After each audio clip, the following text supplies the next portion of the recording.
Hi guys, welcome back. Today we're doing part 2 on landscaping, basic lighting. And this one is for BB. She's asked me to help her with a garden picture, and I really hope this helps. BB, if you need more help after this, please email me. This comes from Hidden Paradise by Chris Lopez. What I'm going to do is I'm going to take my 3 colors, like in the first video where I said A, B, and C. I have 3 cool grays, a 90, a 10, and a 50. So we're going to assign C as 90, 10 is A, and 50 is B. And you have your light, your medium, and your dark. Of course, as you progress, all rules change when it comes. Like you could have a bright spot with filtered light. These are things that will come later on. I'm doing very basic how to shade in a landscape picture with a basic block method. So I'm going to look at this picture and I'm going to, just like I did with the buildings, I'm going to see which areas are A's, B's, and C's. So here we have the garden, and I'm going to have my lighting, which I am deciding before I start, coming in right like that. So my strongest light are going to hit the surfaces that come in at that angle. So I'm going to start with the lightest, and that's going to be the direct areas where the light's going to hit it. And I'm going to think to myself, okay, each one of these structures is a box. Even circles are boxes. What is the different areas of the box that will show me different colors? Remember, we had this picture. A is your lightest, B your medium, C is your darkest. So if we take a look at the boxes that we had yesterday,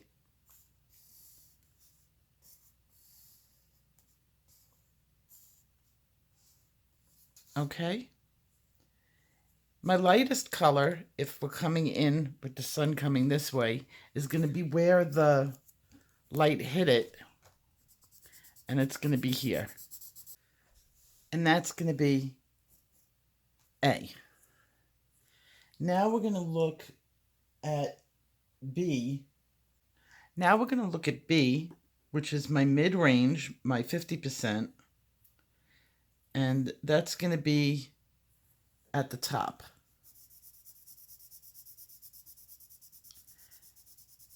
And then C, facing away, is going to be the 90%.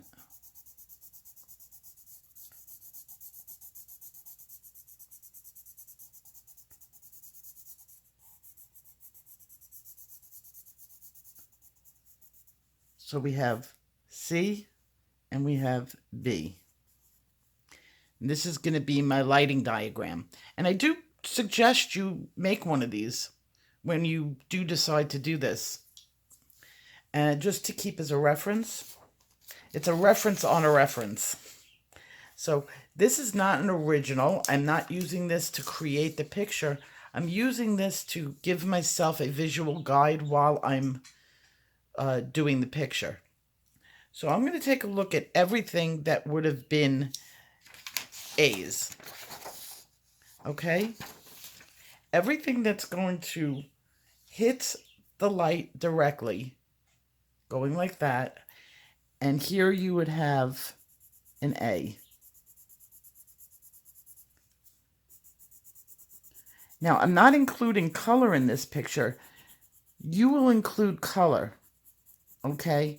So you're going to do your pictures in color with keeping these values in mind. So I may want to do this wall in pink. I would pick my values so that I have the three colors that will help me to create this value box here. So I might pick a blush pink, a hot pink, a raspberry. So you have to keep that in mind. I'm just rendering in value in here and keep it so that I can keep a reference of where things are going to be. Now, on the flip side of this, I've got my C. And directly over here, I would have a C.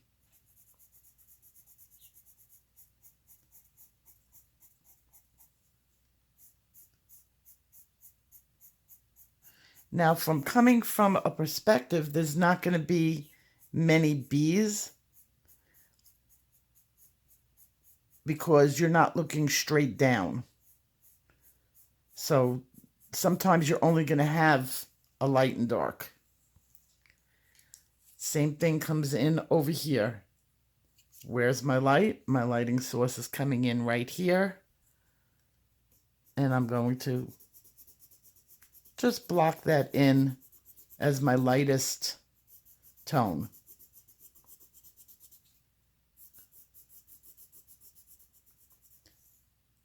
And again, I have it my darkest tone, or my dark tone.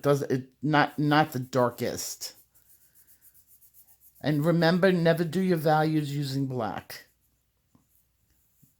Black is your absolute and is used to highlight. Next week, I'm going to do another lesson on black. I had actually a couple of people asking me about that. So when a couple of people ask the same question, a video is made. And here we have the same thing. Now, I'm exaggerating also the color. This would be a very dramatic picture if this side was this light and this is this dark. I'm just doing this for demonstration purposes. You might want to set the value tone closer to this, which would be more realistic in what I would do a picture.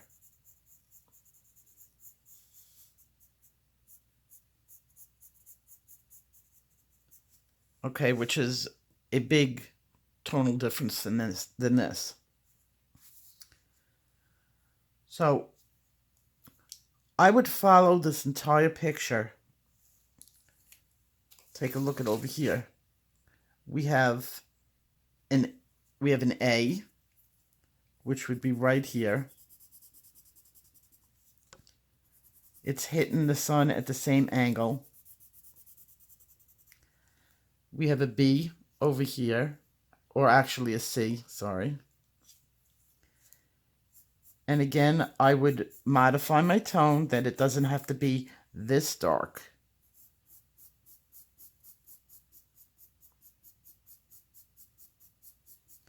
Because remember, we're going to shadow, and shadowing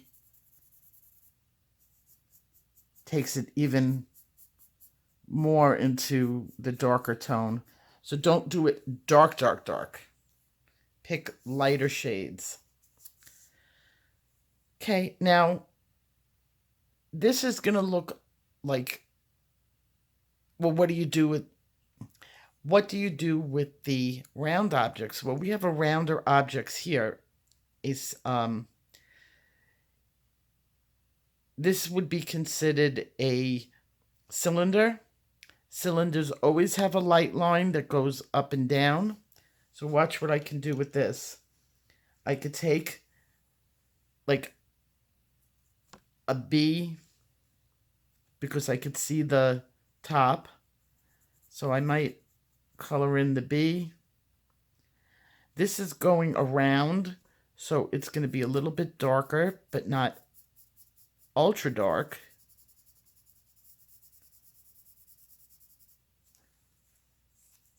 The middle, because it's a cylinder, you're going to have your highlight in the middle.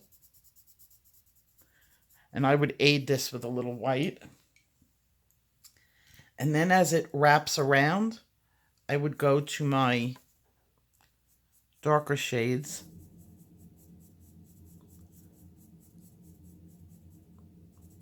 and wrap it around.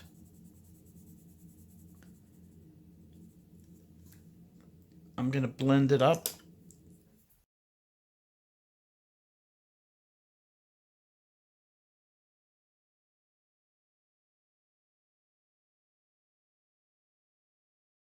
And I've just used the same method to do a round object.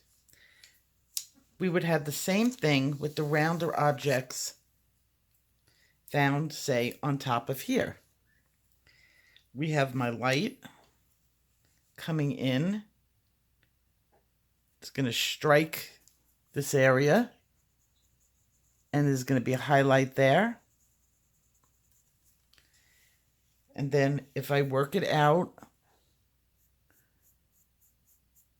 my tonal grays, I'm using my B's.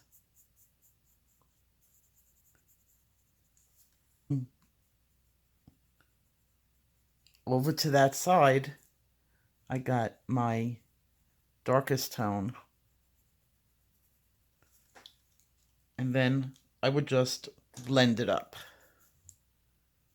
And as I progress through this, you don't have to put in everything. Like, this is a scratch copy, which means scratch it. You don't have to, this is neat, but you don't have to do it that way. You can, this usually takes me no more than 10 minutes to do the whole picture. So, stairs.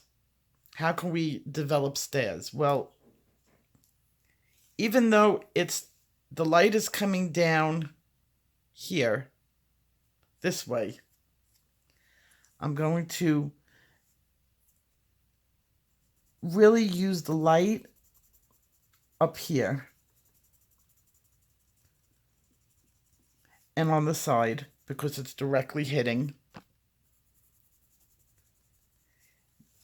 Now, my darkest is going to be in the riser. So this would be my darkest.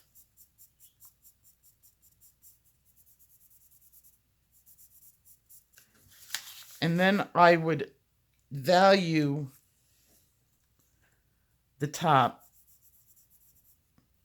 with my lights and darks, really scratch the full view, like the full rule on it. And I might half and half it just for, drama purposes. And then I have my lighter tone coming in.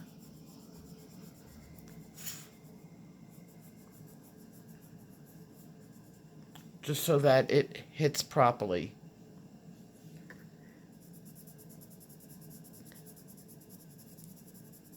Now remember, this is just a scratch copy. If I was to develop these stairs, say on my good paper,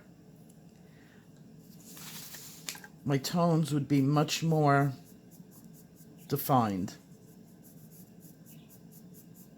But remember that I not having you do a picture. This is just your scrap, developing your scrap.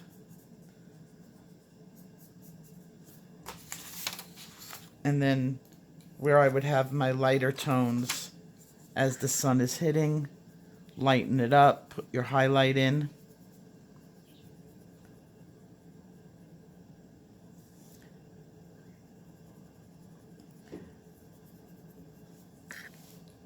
And then along the base, because it's lower, I may add in a darker tone. Well, I would add in a darker tone at the base.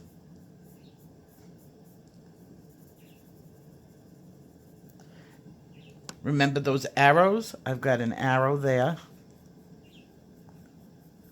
Now, if you're new to my channel and you don't know what arrows are, those are points that you would find on the picture that come to a point. Now, there are a lot of them here.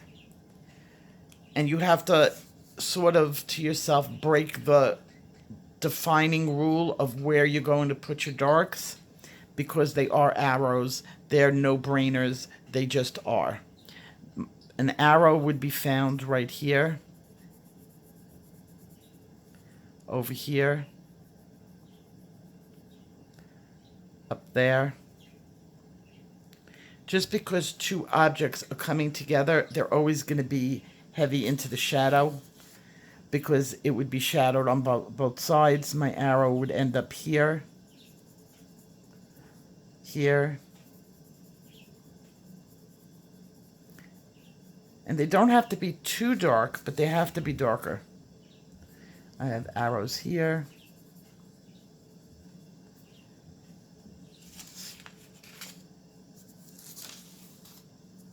In here. And they might feel weird to you to be, like, why am I doing this to my picture? It's going to ruin. No, at the end, when you step back and look, when you do put in your arrows, it makes a world of difference.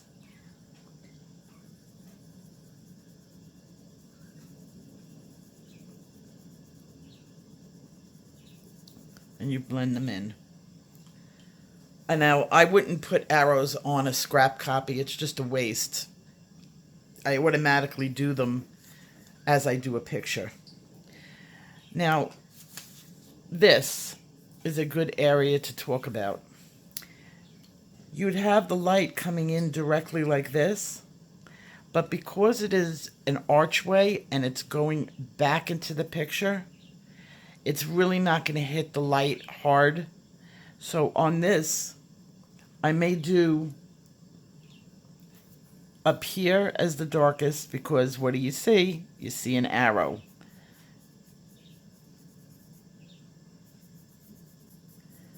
Then I sort of make my way into the picture, darker on the bottom,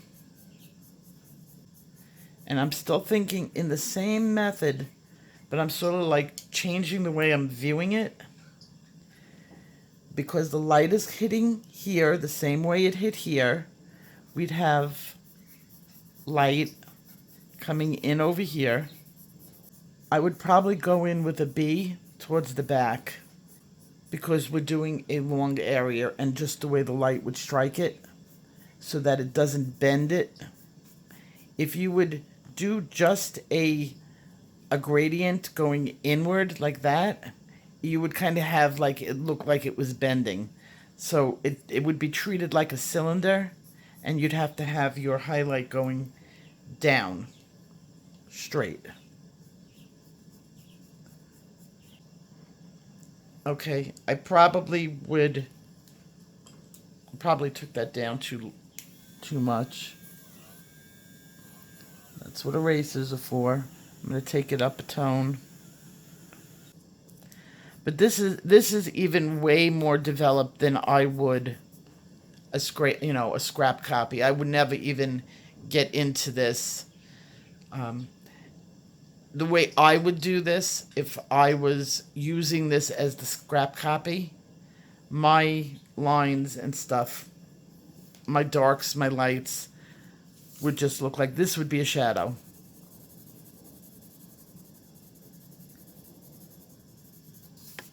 I would just really be roughing in everything that very sloppy, because you don't need to be neat. You don't have to spend time on this. It's just going to be your guide.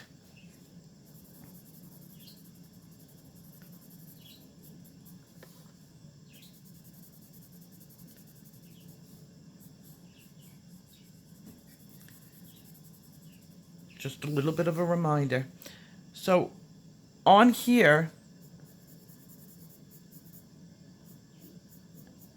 you would block it all in. Now look at the top here. The roof is sort of curving. My darks would go in, to create the cylinder.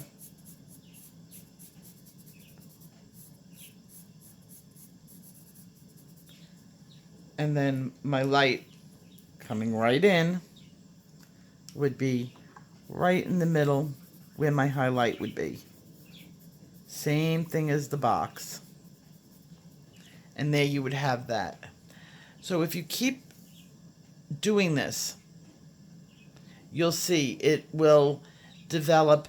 And once you get really good at it, you really have to spend 5 minutes on one of these just to get your bearings, and then you go on to your other picture. So I hope this helps, and I will see you guys tomorrow with a brand new video.